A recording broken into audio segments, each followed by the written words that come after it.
from behind and lead. Oh, brilliant! Superb solo goal from World Football. Salve amantes do futebol da Inglaterra, esse é o nosso terceiro episódio do podcast da PL News Brasil. Eu sou o Danilo Silva e para falarmos sobre os destaques dessa rodada 10, cheia de gols e emoção no clássico Diego Padovani. Fala galera, beleza? Bom dia, boa tarde, boa noite. Então Diego, vamos começar com um jogo de sexta-feira, jogo cheio de gols entre Southampton e Leicester. Um jogo com poucos gols, né? Cara, pouquíssimos gols, quase 10 gols, é pouca coisa, né? Só foi 9-0, né? Então assim, foi um jogo que você fala assim, pô, foi 9-0, mas como isso aconteceu? Antes da gente começar sobre o jogo, eu tenho algumas curiosidades aqui, que eu anotei. Essa foi a primeira vitória do Leicester em jogos de sexta-feira pela Premier League. Antes, a equipe tinha 5 derrotas e 2 empates. O 5-0 do Leicester como visitante na primeira etapa só ocorreu uma vez. Isso aconteceu também entre Burnley 0, Manchester City 5 em 2010. Outro detalhe também, o Leicester conseguiu a maior goleada da história de um visitante na Premier League. O último time que fez essa façanha foi o nosso querido Manchester United em 1999, um 8-1 contra o famoso Nottingham Forest. E além disso, o Leicester igualou a maior goleada da história da Premier League também. O último aconteceu em 1995, Manchester United 9, Ipswich Town 0. Isso foi É engraçado, né? Você pensar que o Leicester venceu um jogo pela primeira vez jogando de sexta-feira. Parece aquelas maldições da Premier League. Você lembra do Harry Kane? Recentemente ele tinha uma maldição de que ele não fazia gols no mês de agosto. Lembra disso? É verdade. Mês de agosto, né? O Harry Kane é um atacante que faz muitos gols, mas ele nunca fazia gol no mês de agosto. É impressionante. Ele sempre, todo ano entra antes. Né? Ele sabia disso. E aí ele nunca fazia gol no mês de agosto. E de repente, de um tempo recente pra cá, ele começou a fazer. Acho que o Leicester, provavelmente avisaram ele. E aí o Leicester entra nessa mesma estatística então, né? Porque tinha esse azar, agora acho que quebrou essa situação. E quebrou com classe, né? Quebrou, afastou de vez a bruxa. E o saldo de gols foi lá no alto, né? Muito importante o saldo de gols, né? Então, foi muito legal. Agora, sobre o jogo, né? Assim, como construir esse resultado elástico. Então, mais uma vez, Brendan Rodgers, né? Fazendo um ótimo trabalho, né? Mas, assim, o Southampton começou perdendo, né? Então, o que acontece eles tiveram um jogador expulso, né? Aos 12 minutos, né, do primeiro tempo.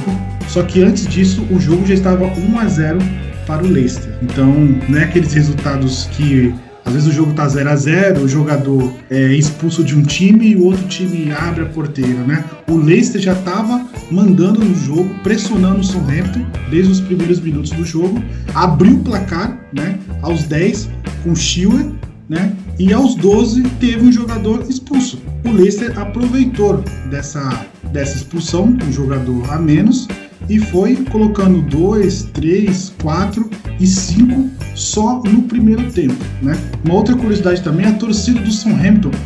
É uma coisa estranha na Inglaterra, né? A torcida do Southampton praticamente meio que abandonou, né, o estádio e ir embora devido ao 5-0 já no primeiro tempo. Então, aos 45 do primeiro tempo, a torcida começou a ir embora. O estádio meio que ficou meio que vazio. Ficou alguns torcedores do Leicester, ficou em peso, né? Então, é uma coisa meio chata de se ver, né? Mesmo o time perdendo de 5-0, 1 a menos, vai que o Leicester tem um jogador expulso também no segundo tempo, o jogo fica igual 10-10 e o time, sei lá, busque um empate pelo menos, não é verdade? Sim, isso pode acontecer e assim, já aconteceu algo parecido em algumas situações aí na Premier League, né? Então realmente a torcida, uma parte da torcida acabou indo embora no primeiro tempo, uma outra parte acabou ficando até o final do jogo, mesmo com o placar de 9-0 contra. E isso mostra que existe uma divisão na torcida, mas temos sim aqueles torcedores fanáticos pelo time que não abandonam de forma alguma. Eu queria só colocar sobre esse jogo, Danilo, o seguinte: a vitória do Leicester sobre o Southampton, ela já era esperada, mas ninguém imaginava um placar tão elástico. O que acontece o Leicester era favorito, como você disse, abriu o placar, dominava a partida, E quando o Southampton teve um jogador expulso, abriu a porteira e permitiu que essa goleada acontecesse. O Brendan Rodgers é conhecido por ter sempre esse tipo de trabalho ofensivo. É um treinador que gosta de colocar o time para frente e que, se tiver oportunidades de gol, ele vai fazer. Não importa se o placar seja 3-0, ele vai buscar o quarto, o quinto. E já fez algo parecido no Liverpool, era um técnico muito ofensivo. E agora com o Leicester repete essa façanha, né? Consegue, com jogadores importantes, jogadores que estão em boa fase, como o Vardy, Ayoze Pérez, James Maddison. Nós já falávamos desses jogadores aqui no episódio anterior. Eles mostram que o Leicester realmente busca uma vaga na próxima Champions League.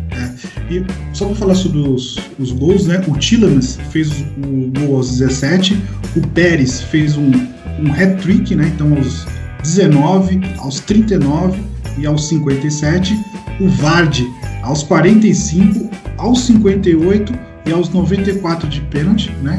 No finalzinho já, e o Maddison fez aos 85, né? Então assim, o Brendan Rodgers está jogando num 4-1-4-1, né? Então isso mostra que ele está populando o meio de campo, né? Parece que é uma tendência hoje na Premier League, né? Você popular o meio de campo do seu time, né? Então o Brendan Rodgers faz isso, o Pep Guardiola faz isso, o Klopp faz isso, o Lampard também faz isso. Então alguns times estão procurando popular muito o meio de campo para tentar conseguir roubar a bola com mais facilidade, não deixar alguns clubes, né, alguns times, no caso, tentar dominar esse meio de campo. Então é uma briga de meio de campo, né? Então o meio de campo do Leicester é bem forte, né? Com o Pérez, com o Tielemans, com o Maddison e com o Barnes, e o Vardy fazendo aquele falso 9, né? Ele não é aquele 9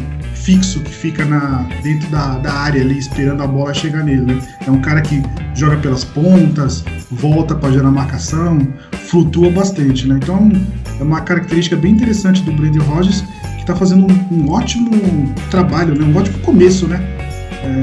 De campeonato. Eu sei que é muito cedo para ficar falando até onde o Leicester vai, mas até o momento o time está com 20 pontos, o Manchester City está com 22 e o Liverpool está com 28.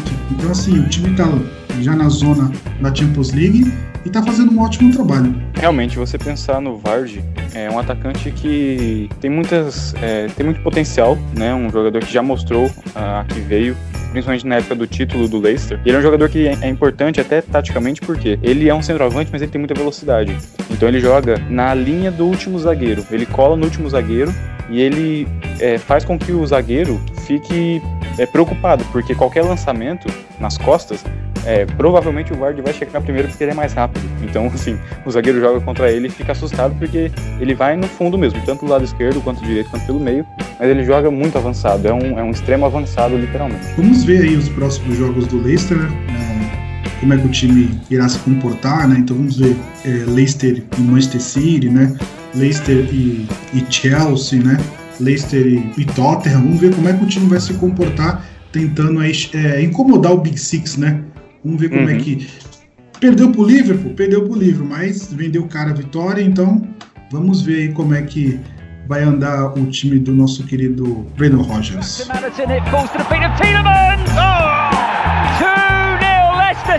Dando seguimento aí, Burnley e Chelsea. Esse também foi um jogaço, Danilo. O Chelsea venceu mais uma, então o Chelsea consegue mais uma vitória, tá com uma sequência incrível de vitórias. Venceu o jogo por 4-2, jogando na casa do Burnley, e abriu o placar, os 4-2 na verdade, e o Chelsea conseguiu fazer 4-0, acabou sofrendo 2 gols no final, mas abriu 4-0, jogou muito bem. E o destaque desse jogo, e até foi um destaque da rodada, foi o meia norte-americano Pulisic. Ele anotou um hat-trick perfeito. Para quem não sabe, é considerado um hat-trick perfeito aquele hat-trick em que você faz um gol com a perna esquerda, um gol com a perna direita e um gol de cabeça. Foi isso que ele fez. Puxou alguns contra-ataques, fez um gol de esquerda, um gol de direita, um gol de cabeça. Participou também do último gol, que foi marcado pelo brasileiro William. Então o Chelsea estava dominando completamente o jogo, 4-0. O Burnley conseguiu os 2 gols aí, descontando, né, diminuindo essa vantagem em 2 chutes de fora da área. O Burnley é um time que não tem muitas opções, muita criatividade, então é um time que depende muito da bola aérea, da bola lançada, dos chutes de longa distância, e não tem vergonha nenhuma de jogar dessa forma. E acabou conseguindo fazer 2 gols e diminuiu. Mas foi um belo jogo e uma bela vitória do time do Frank Lampard, que está fazendo um ótimo trabalho, porque é um time, como nós já falamos, é um time muito jovem, é um time que tem, de certa forma, pouca experiência, mas tem feito bons jogos e está numa boa posição da tabela. Newcastle e Wolverhampton, um empatezinho aí. Esse empate não foi bom para nenhuma das equipes, para ser sincero. O jogo aconteceu na casa do Newcastle, no St. James Park. O Newcastle dominou o primeiro tempo, foi um time que tomou as iniciativas, fez o gol com o zagueiro Lascelles de cabeça, mas criou outras oportunidades. O Saint-Maximin, que é o camisa 10 do Newcastle, é um jogador muito perigoso, deu dor de cabeça para a defesa do Wolverhampton, e o primeiro tempo terminou dessa forma, com o gol do Lascelles de cabeça. O time do Nuno Espírito Santo sabe que, se quiser almejar algo melhor no campeonato, precisa pontuar. É um time que acaba empatando muito, e nesse jogo, o resultado não poderia ser diferente. No segundo tempo, o Wolverhampton foi um pouco melhor e conseguiu o empate com o Johnny. Numa jogada, uma falha do goleiro do Bravka, foi encaixar a bola, não achou nada, acabou resvalando, a bola sobrou para o atacante do Wolverhampton e ele empatou o jogo. Resultado ruim para as duas equipes, até porque, se você pensar na classificação das duas, o Wolverhampton permanece no meio da tabela e o Newcastle fica ali bem próximo da zona de rebaixamento. Então, o empate foi ruim para os dois. E uma coisa interessante sobre o Wolverhampton, que o último jogo eles empatou em 1-1 com o Southampton. Um time que empata muito. E o Southampton perdeu de 9. Né? Então, assim, pelo que o Wolverhampton mostra dentro de campo, né? Um toque de bola, um time muito envolvente, né? Eu achei que ia ganhar aqui, né? Uns de, 3-0, 2-0, né? Então é um time que empata bastante, né? O Wolverhampton na temporada passada foi um time que surpreendeu muita gente, porque tem jogadores bons, jogadores que são bons na bola parada, na puxada de contra-ataque. Surpreendeu na temporada passada, mas nessa temporada não consegue repetir o mesmo nível de atuação. E aí tá empatando demais. Isso tanto na Europa League quanto no campeonato inglês. É um time que empata muito. A torcida nas redes sociais até brinca com o time. Eu sigo uma página, né, da torcida do Wolverhampton, e eles falam, em breve vamos em busca de mais um empate, né? Porque acostumaram tanto a empatar que eles entendem que é normal, entendeu? Empatar é o que há. E Arsenal e Crystal Palace? Bom, esse foi um jogo, um clássico londrino, né? O Arsenal versus Crystal Palace. Esse jogo aconteceu no Emirates Stadium. E esse jogo, a quem achava que o Arsenal teria uma vitória fácil, não foi bem assim. O jogo terminou empatado em 2-2. O Arsenal abriu o placar com o zagueiro Sócrates e depois fez o segundo gol com o Davi Luiz. Então vencia por 2-0 com gols dos seus zagueiros, mas o Crystal Palace diminuiu com aquela jogada a famosa jogada manjada, sabe, Danilo? Aquela jogada do videogame. A do FIFA. A jogada de FIFA, no caso do Crystal Palace, a jogada do FIFA deles, né, é uma só. Basicamente, o Wilfried Zaha faz a jogada, conduz a bola, jogada individual, dribla pra lá, dribla pra cá, acaba sendo derrubado na área, pênalti. Aí o Milivojevic cobra o pênalti e diminui e faz o gol. O Crystal Palace fez muitos gols assim na temporada passada e repetiu essa dose ontem contra o Arsenal. O Milivojevic diminuiu então o placar 2-1. No segundo tempo, o Jordan Ayew, acabou fazendo o gol de empate, para desespero da torcida do Arsenal. O Arsenal ainda conseguiu fazer um gol no final do jogo com o Sócrates novamente, mas aí o VAR, nosso querido VAR, aquele que você ama tanto, anulou o gol, teve uma irregularidade na jogada, acabou anulando o desespero da torcida do Arsenal. O jogo terminou empatado em 2-2. O destaque negativo desse jogo, Danilo, fica por conta do capitão Granit Xhaka. O Xhaka é um jogador de meio campo, é um jogador que oscila entre jogos bons e ruins, mas é o capitão da equipe, né? Um jogador que tem um bom chute de longa distância, mas acaba comprometendo em alguns lances e a torcida pega no pé. No jogo de ontem ele foi substituído, já na reta final aí da partida, no segundo tempo. Ao ser substituído, a torcida começou a vaiar, né? Alguns torcedores começaram a gritar, sua mãe não é homem, coisa e tal. O jogador não gostou muito, tirou a camisa, devolveu os xingamentos para a torcida, jogou a camisa no chão e foi direto para o vestiário. O detalhe é o seguinte, como eu disse, o Xhaka ele é o capitão do time. Então, assim, se a situação da torcida com o capitão está ruim, como é que fica o resto do elenco, né? Então, ponto de atenção para o Arsenal para os próximos jogos. A situação não é boa, o time, como eu já tinha dito para vocês no episódio anterior, o Arsenal deixa de ganhar pontos naqueles jogos em que ele deveria ganhar. Esse jogo, com todo respeito ao Crystal Palace, que vem fazendo um bom campeonato, mas esse jogo o Arsenal jogou em casa, era obrigação vencer. E abriu 2-0, isso que é o mais interessante. Abre 2-0, mas não tem convicção, não tem força para manter o resultado ou até mesmo aumentar o placar. O Arsenal vai tropeçando, vai perdendo pontos, e aí quem ganha com isso é o Chelsea e o Leicester, que vão correndo ali por fora, não querem nem saber, vão somando pontos na classificação. Eu dei uma olhada em alguns perfis, né, do Arsenal, né, e o pessoal chegou a falar até em punição, né, não sei se o clube vai punir o jogador por isso, né, não sei se irá haver algum tipo de punição em cima dele, né, porque foi uma atitude meia complicada, né, não é, mesmo às vezes o jogador saindo falhou, né, a torcida às vezes até vai, né? Mas o jogador ainda consegue segurar, né? Tem aquela autocrítica, né? Ele acho que não tem autocrítica, então ele saiu meio bravo aí, xingando a torcida, né? Então, meio complicado, né? Eu acho difícil você falar da torcida do Arsenal, o time colocar punição para alguns jogadores, sendo bem sincero, porque não é o primeiro jogador que passa por momentos ruins e acaba saindo vaiado. O único jogador desse atual elenco que tem créditos de sobra com a torcida é o Aubameyang. Todos os outros oscilam muito entre altos e baixos, então a torcida nunca tá de bem com esses jogadores. E pra falar de Norte e Manchester United, quem diria, hein? A gente achou que o Manchester United ia sofrer contra o Norte. Esse jogo acabou surpreendendo muita gente, até a própria torcida do Manchester, né? O United foi enfrentar o Norwich fora de casa, conseguiu fazer o primeiro gol com o McTominay, fez o segundo gol com o Rashford, mas antes disso o Rashford tinha perdido um pênalti, fez o terceiro gol com o Martial, mas o Martial tinha perdido um pênalti no primeiro tempo também. Então, assim, o jogo terminou 3-1 para o United, mas fica o detalhe de que o United perdeu 2 pênaltis, e não é a primeira vez que isso acontece no campeonato. O United tem perdido, já acho que talvez o quarto ou quinto pênalti que o United perde nesse campeonato. Ô Danilo, se você quiser, cara, eu posso dar uma aula pra esses caras aí, explicar pra eles como é que se bate o pênalti, viu?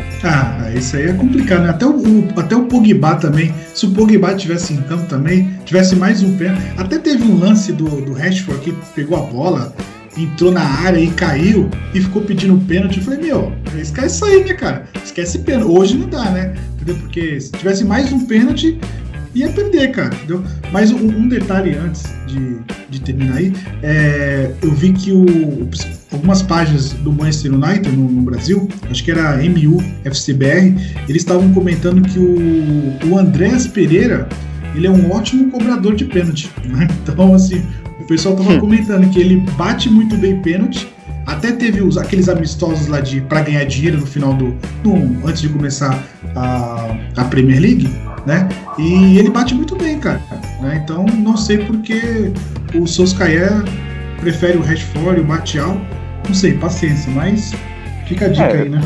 Eu vou ser sincero, o United jogou bem nesse jogo, tanto que o Rashford fez o gol dele, o McTominay fez o seu gol, o Martial também fez um belo gol, né? Saiu na cara do goleiro, deu uma cavadinha. Então, assim, com bola rolando eles foram bem, mas na hora de cobrar o pênalti não foi lá essas coisas. Eu dou apenas um pequeno desconto para os jogadores que perderam o pênalti, porque do outro lado estava Tim Krul, aquele goleiro que ficou conhecido na Copa do Mundo de 2014, você deve se lembrar. Sim, Um jogo da Holanda, né? Holanda e Costa Rica. O goleiro titular da Holanda era o Silensen, mas quando o jogo terminou empatado, foi para a prorrogação. E quando estava próximo de acabar a prorrogação e ir para os pênaltis, o Silensen foi substituído e entrou o Krul. Ele acabou fazendo defesas e acabaram classificando a Holanda. Então ele ficou conhecido, é um goleiro que entrou para a história das Copas do Mundo por ter essa qualidade na defesa de pênaltis. Então, assim, eu vou, de certa forma, abre aspas, tá? Eu vou isentar os jogadores do United porque esse jogo foi contra o Krul, né? O Tim Krul, que é um belo pegador de pênaltis. mas nos outros jogos realmente não é legal essa situação, você ter 4, 5 pênaltis no campeonato e acabar desperdiçando com jogadores diferentes, né? Não é um cobrador que tá indo mal. Todo mundo que pega a bola para chutar não consegue fazer o gol de pênalti, pelo amor de Deus. Tem um detalhe aí sobre o... Assim, eu até recebi uma foto naqueles grupinhos de torcedor, né? E que o Cru, ele deu uma adiantada no primeiro pênalti, né? Do Rashford, né? Então, o VAR deveria ter visto, né? Então, meu querido VAR aí não me ajudou muito, né? O VAR é complicado, porque a regra diz o seguinte, né? O goleiro ele tem que ficar com os 2 pés sobre a linha. Quando isso não acontece, a recomendação é que o VAR veja o lance e peça para voltar. Se não voltou, isso mostra que tem algumas pontas soltas no VAR aí, né? Ainda não é 100% eficiente. Tá, e você acha que o Manchester United deslancha agora ou por enquanto foi só sorte? Olha, deslanchar é uma palavra difícil, mas eu acredito que o United pós-clássico, né? O clássico, como eu tinha dito no nosso episódio anterior, um clássico sempre é um divisor de águas, então o pós-clássico do United foi bom, enfrentou um adversário menor e tinha a obrigação de vencer e venceu. Acredito que o United contra times menores ele vai conseguir vencer seus jogos, mas a grande sacada é pensar nos jogos dele como contra o Big Six, né, contra os outros 5 times grandes aí da primeira divisão. É nesse ponto que a gente precisa analisar um pouco com um pouco mais de calma, mas acredito numa sequência de vitórias aí do United nos próximos jogos.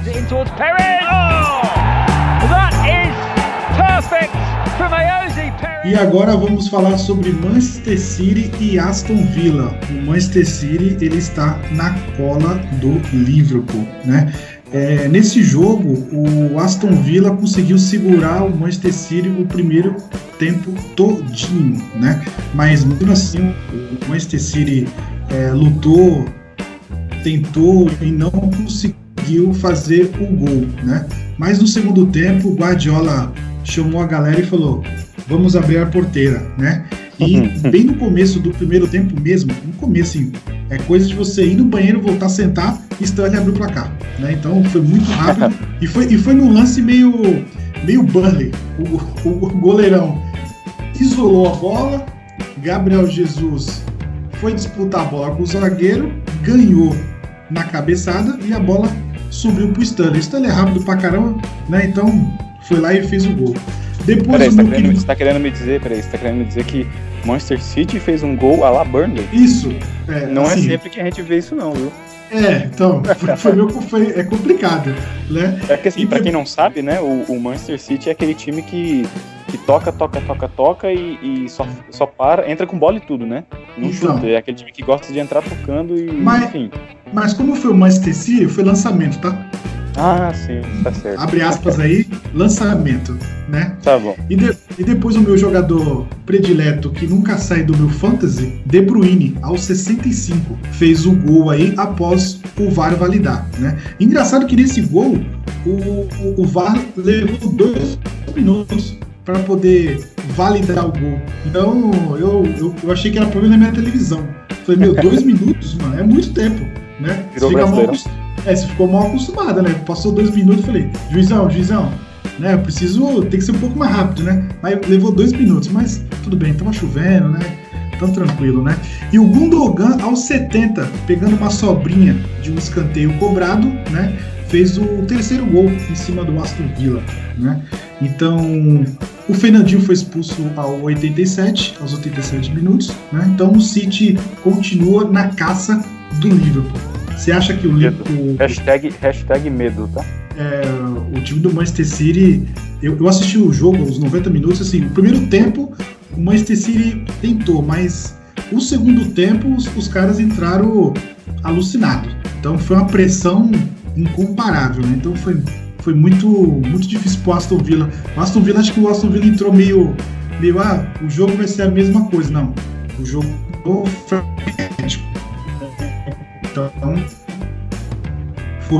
era pra abrir 4, 5, 6 se deixasse, mas o Aston Villa conseguiu segurar, né? E E o Pep Guardiola também começou a fazer as modificações básicas, né? Então, para poder segurar um pouco o jogo, porque como o Fernandinho foi expulso, né? O Fernandinho já estava jogando como zagueiro, né? Então, eu nem sei como o Guardiola vai montar a defesa pro próximo jogo. Não, aí é um problema do Guardiola, né? Vai ter que recorrer à base, sei lá. Meu irmão. Aí ele ganha muito bem para isso, né? O outro jogo emocionante também foi Brighton 3, Everton 2. No episódio passado eu elogiei o Everton, que o Everton teve uma folga aí de praticamente uma semana e meia, né, da data FIFA, conseguiu a vitória, mas perdeu de 3-2 para o Brighton. Um resultado meio chato. Aos 15 minutos, Pascoal Gross foi cobrar uma falta que se tivesse 3 goleiros não conseguiriam pegar. Foi uma verdadeira o Pickford sem chance. Aos 20 a famosa joga-luva goleirão, né? Com certeza. Aos 20 minutos teve dança do pombo, né? Richarlison fez gol, só que na hora que ele cabeceou, a bola bateu no zagueiro Webster, né? E a Premier League marcou como contra. Eu não achei que foi contra. Não porque gosto assim, disso. Porque assim, ele cabeceou, a bola bateu no zagueiro e foi pro gol. Eu acho que isso não vale como um gol contra, mas... Isso é ruim. Pra mim, o gol tem que ser daquele que finalizou a jogada. Não importa se ela bateu em 3 pessoas, não importa. Quem finalizou tem que ter o mérito. Então, brincadeira, né? Tiraram o gol do ponto, assim não vale. O cara até dançou, meu. O juizão também é brincadeira. Eu tava no jogo 2-1 com Calvert-Lewin, né, aos 74 minutos, né? Só que Maupay de pênalti aos 80 minutos empatou o jogo para o Brighton. Então assim, o jogo tava com a chuva normal, esse final de semana chovendo na Inglaterra. Então o jogo foi para 2-2, estava empatado, né? E o Digne aos 94 minutos fez um gol contra, né? Então foi bizarro, né? Aos 94 minutos. Né? Então, assim, deu a vitória para o Brighton, uma péssima derrota para o Everton.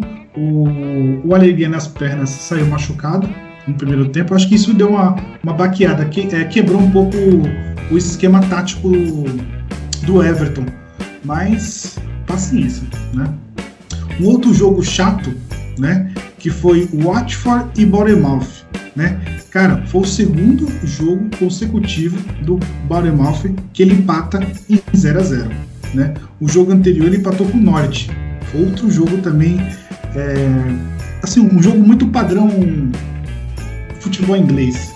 Chute pra lá, chute pra cá. Os dois goleiros trabalharam muito. Pra ter noção desses impedimentos, aqueles impedimentos de bola alçada na área, né? Aqueles lançamentos sem noção, né? Que o pessoal isola pra frente, manda o cara correr e o centroavante fica dormindo e a zaga dá aquela andada pra frente e o cara esquece. Então, muito complicado. Mas um dado interessante é o seguinte, que o Bournemouth, ele teve 60% de posse de bola. Muito mais do que o Watford, né? O Watford vem jogando muito mal nos seus jogos, né? O Watford está em último lugar, enquanto o Bournemouth ocupa o 8º lugar com 13 pontos. O West Ham empatou o Sheffield United. Para o Sheffield United, foi um resultado muito bom.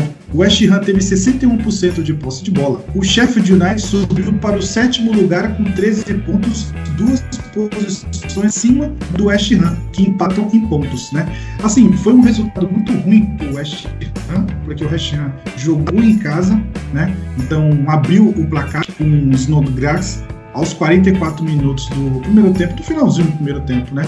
E assim, o time teve uma ótima posse de bola, até atacou, pressionou o Sheffield United, fez 1-0, né? Mas assim, o gol foi aquele gol meio chorado, né? A bola novamente espirrada, saiu ampliando no placar, mas mesmo assim, o Sheffield United no segundo tempo, né, veio um pouco mais atento, conseguiu tocar mais a bola, conseguiu fazer suas jogadas, envolveu o time do West Ham, que caiu um pouco de produção, e o Moussa, aos 69 minutos, conseguiu empatar o jogo, né? Depois desse gol,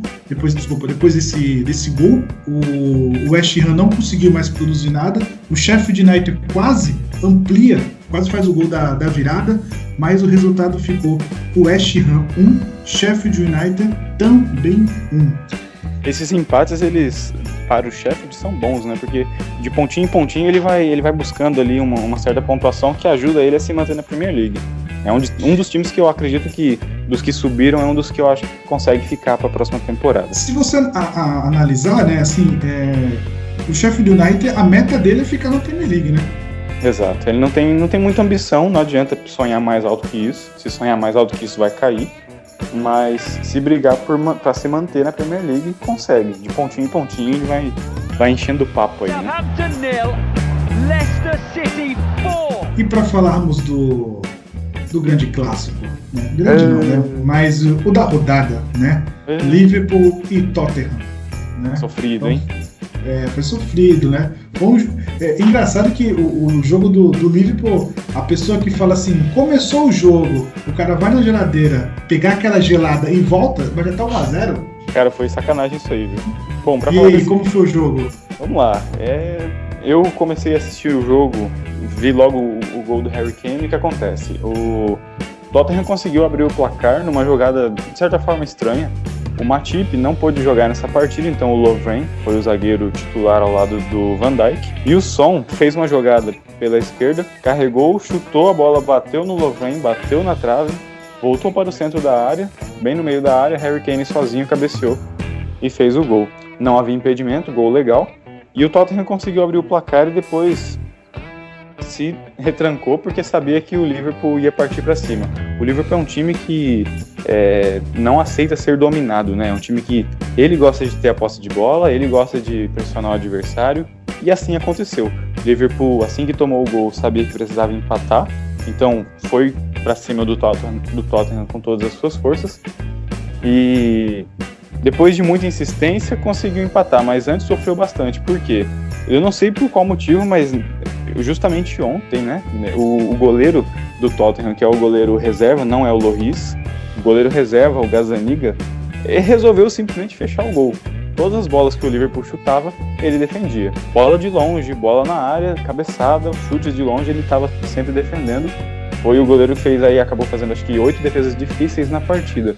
Se ele não faz essas defesas, seria uma goleada para o Liverpool, para você ter uma ideia aí da dimensão do quanto o Liverpool pressionou no primeiro tempo, porque o Liverpool precisava empatar.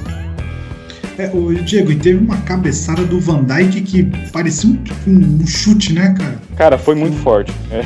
O Van Dijk cabeceou e foi a queima-roupa, né? Aquela cabeçada, assim, encosta na bola e corre pro abraço, não tem o que fazer. Mas o goleiro esticou a mão e conseguiu defender, não sei como. Tava de hack ontem, provavelmente. E aí, o que acontece? E o primeiro tempo terminou dessa forma.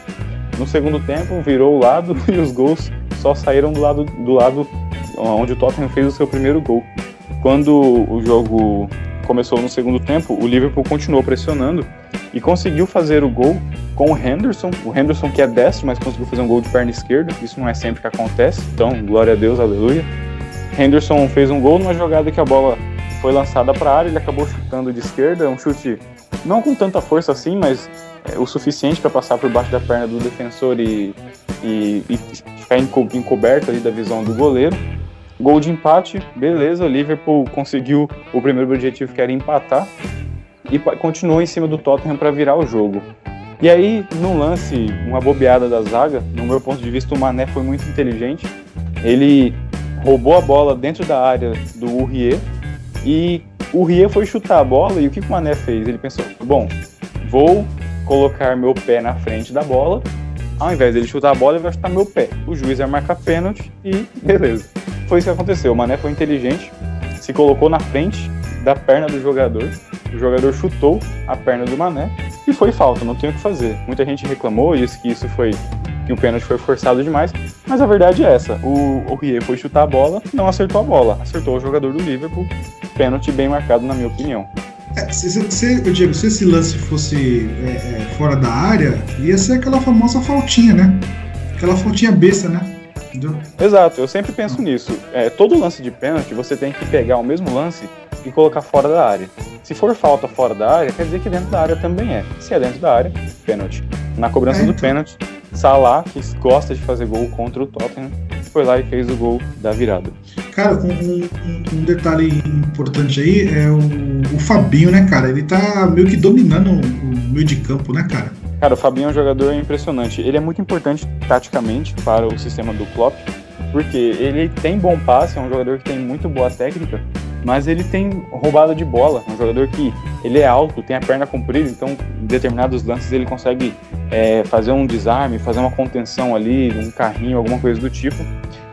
Para muitos foi o melhor da partida. Realmente o Fabinho tornou-se uma peça importantíssima aí no time do Liverpool. No caso do Tottenham, hein, deu uma caída, assim, até ganhou no meio de semana aí na Champions League, né? Mas o time se defendeu muito no segundo tempo, né, cara? Assim, foi muito chato, né, ver o Tottenham, né? Assim, bem atrás, né? O Liverpool amassou praticamente os Spurs no segundo tempo e o Pochettino não fez nada, né? Então, chega a ser... Eu não sei o que tá acontecendo com o Spurs, né? Até o Lucas deu entrevista, falou, não, o vestiário tá ótimo, o vestiário, não temos problema no vestiário, mas tem alguma coisa estranha, né? Não sei se a era Pochettino está acabando, ou alguns jogadores não estão gostando da forma de jogar, tá meio estranho, né? Porque o elenco é bom, né?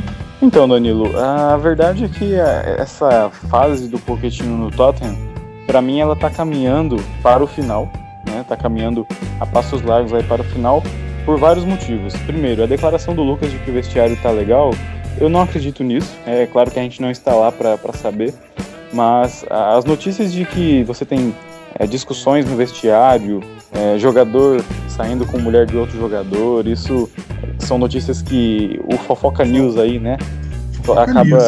Fofoca News, eles colocam isso com certa frequência, então muita gente acredita que isso possa ser verdade, sim.